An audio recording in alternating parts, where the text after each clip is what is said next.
Budget బాగుందంటే ఊరందరిది ఒక దారి, ఉలిపి కట్టది ఒక దారి. తను పోతూ రాజపీనిగా అందరినీ తోడుకొని పోయినాడు 10 మందిని. వాళ్ళనన్నా పంపాలి కదా ఇక్కడికి. మీకు బాగా స్నేహితం కదా, నాకు కూడా బాగా స్నేహితుడే. ఎట్లా ఒకటి పర్సనల్గా రిక్వెస్ట్ చేసి ఒకసారి తోడుకొని వచ్చి ఈ బడ్జెట్ బాగుంది, ప్రతి ఐటెం బాగుంది. అసలు మొన్నటి వరకు అంటే 11వ తేదీ ప్రవేశపెట్టేంత వరకు మనం చేసిన పనులు వరుసగా అధ్యక్ష అతను చూసి అందరూ అనుకుంటారు అసూయతో రాలే అతను. ఈ రకమైన బడ్జెట్ అద్భుతంగా ఉంది. ఈడ మనం మాట్లాడుతుంటే అతను చూడలేడు, క్వశ్చన్ చేయలేడు, చేసినా మన రిప్లైకి తట్టుకోలేడు.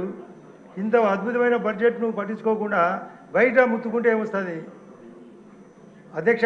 ఐఏఎస్ వాళ్ళు కానీ, ఐపీఎస్ కానీ, 10th క్లాస్ వాళ్ళు కానీ, లేదా ఇంటర్మీడియట్ కానీ ఎగ్జామ్ రాయాల్సింది హాల్లో రాయాలా? బయట రాస్తే ఒప్పుకుంటారా? బడ్జెట్ను బయట మాట్లాడితే ఒప్పుకుంటారా? మీరు మీకు కూడా మంచి ఆలోచన ఉంది. ఫస్ట్ డే ఆయన చేయి పట్టుకొని చెప్పినారు రోజు రారా అని, వచ్చినాడా? గవర్నర్ మాట్లాడుతుంటే ఆ రోజు ప్రసంగంలో పేపర్లు ఇసిరి కొట్టారు.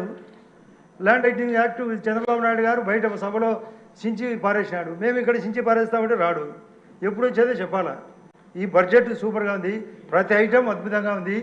ఏదైనా మిస్టేక్స్ ఉంటే చెప్పండి, సవరణ చేసుకుంటారు. నీ ఆలోచన చెప్పాలా?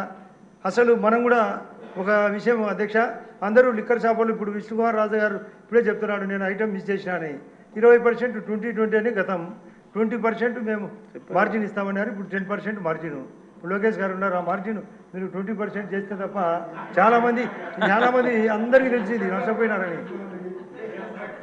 ఫ్యాక్ట్, రియల్ ఫ్యాక్ట్ అర్థమైపోయింది. ఆయన చెప్పేశారుగా. చెప్పలే, అది మిస్ అయింది ఐటమ్. ఇప్పుడు పక్కన మాకు మన వైజాగ్ వెలగపూడి కూడా చెప్తున్నాడు నేను కూడా మిస్ చేసినా నాకు అవకాశం ఇవ్వలేదని. బడ్జెట్లో ప్రతి ఐటము పొందుపరిచినది అమలు చేయాలా? నేను మొన్న కూడా విప్పుగా అయినందుకు మొన్న లోకేష్ బాబు సమస్యలో పయ్యవాళ్ళ కేశవ్ గారిని కూడా అడిగిన, బడ్జెట్ 100% మనం రెక్టిఫికేషన్ ఉంటుందని, రెక్టిఫికేషన్ కావాలని, ప్రతి ఐటమ్ కావాలని. ఎక్కువ విషయం మాట్లాడితే మాకు టైం ఇవ్వడం లే. కేవలం బుల్లెట్ పాయింట్స్ ఏమంటే మన బడ్జెట్ అన్ని రంగాల్లో అద్భుతంగా ఉంది. అందులో స్పీకర్ గారు వస్తారని మీరు అప్పుడే హెచ్చరిక చేస్తున్నారు.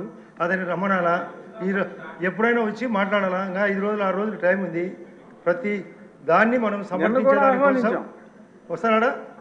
ఆహ్వానించాం, నిన్న సభాముఖంగా ఆహ్వానిస్తాం. మనం అందరం లెటర్లు రాసి ప్రెస్కి ఇవ్వాలని అధ్యక్ష.